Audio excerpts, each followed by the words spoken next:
नमस्कार दोस्तों, स्वागत है आप सभी का। दोस्तों आज हम बात करेंगे बेंगलुरु के दिल लाल बाग बोटेनिकल गार्डन और एक बड़े रोड प्रोजेक्ट के बीच उठती विवादों की। यह मामला सिर्फ एक रोड प्रोजेक्ट वर्सेस गार्डन की नहीं है, यहाँ heritage, geology, ecology, urban mobility और सिटीजन राइट्स की है।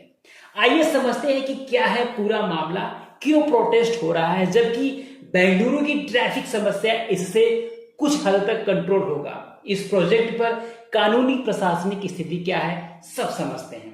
आइए इससे पहले देख लेते हैं लाल बाग बोटेनिकल गार्डन का महत्व।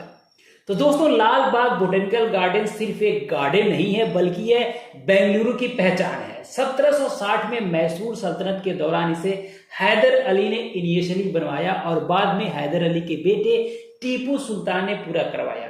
यहाँ सेंचुरी ओल्ड पेड़, दुर्लभ प्रजातियां, ग्लास हाउस, लाल बाग रॉक जैसे 300 मिलियन वर्ष पुरानी प्राचीन चट्टानें हैं। एक बड़ी झील है, फेफड़े की तरह काम करती है बेंगलुरु के लिए। लोगों की सैर सपाटा, पक्षी जीवन और स्थानीय जल चक्र के लिए भी जरूरी होता है।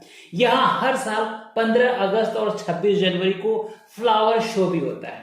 वही प्रोजेक्ट की बात करें कि क्या है ये प्रोजेक्ट, तो सरल शब्दों में कहें तो यह एक प्रस्तावित प्रोजेक्ट ट्विन टनल यानी कि टनल रोड कॉरिडोर है। लगभग 16 से 17 किलोमीटर का लिंक कॉरिडोर जो हेब्बाल से सेंट्रल सिल्क बोर्ड को कनेक्ट करेगा। इसका उद्देश्य ट्रैफिक को कंट्रोल करना और कम समय में हेब्बाल से सेंट्रल सिल्क बोर्ड का सफर तय करना बिना किसी ट्रैफिक के।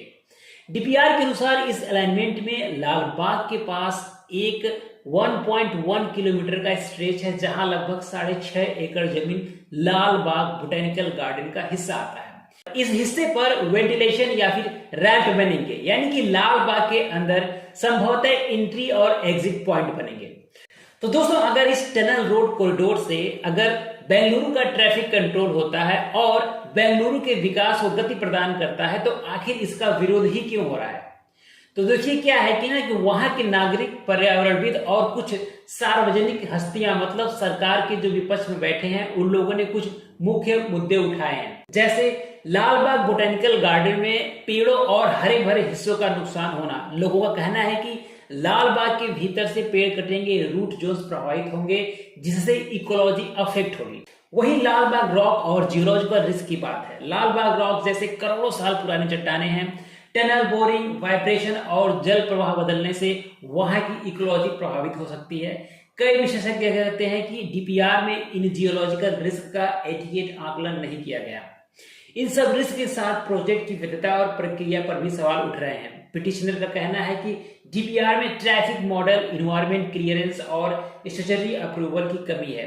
2 PILs अभी भी हाईकोर्ट में लंबित हैं। कुल मिलाकर एक्टिविस्ट कहते हैं कि रैपिड अर्बन इंफ्रास्ट्रक्चर चाहिए, पर हेरिटेज और इकोलॉजी की कीमत पर नहीं।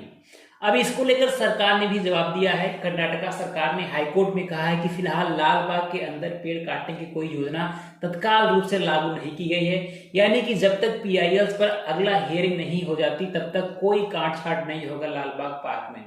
सरकार ने यह भी बताया कि टेम्पररी स्टोरेज या फिर हाफ एकड़ एंट्री एग्जिट रैंप बनाने की बात हो सकती है और वे रीप्लांटिंग का वादा भी कर रहे हैं।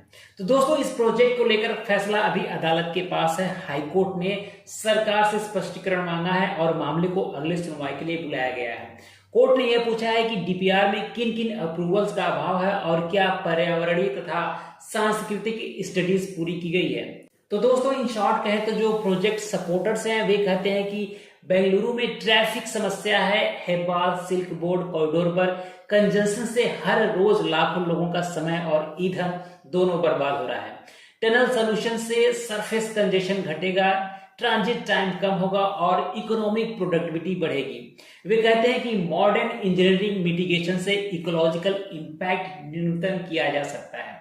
वही जो इसके विरोध में है वे कहते हैं कि टनल बनने के बाद भी कुछ एंट्री एग्जिट पॉइंट पर कंजेक्शन बना रहेगा। डीपीआर में 2 व्हीलर्स, ऑटो रिक्शास को एक्सक्लूड करने जैसे मॉडलिंग इश्यूज हैं, यानी कि ग्राउंड रियलिटी डीपीआर में फुली कैप्चर नहीं की गई है और हेरिटेज, रॉक, लेक जैसी संवेदनशील चीजों से छेड़छाड़ नहीं किया जाना चाहिए, क्योंकि मॉडर्न इंजीनियरिंग मिटिगेशन से इकोलॉजिकल इंपैक्ट को खत्म नहीं किया जा सकता है। इस प्रोजेक्ट को लेकर विवाद बहुत ज्यादा गंभीर हो चुका है। वहीं दोस्तों, अगर ऐसे प्रोजेक्ट को आगे बढ़ाना है तो उसमें transparency, third party environmental and ecological audits, tree compensation plan और कम्युनिटी कंसल्टेशन अनिवार्य होना चाहिए, जिससे कि कोई भी प्रोजेक्ट विवादों के कारण ना रुके और इकोनॉमिक ग्रोथ को इंपैक्ट ना करे।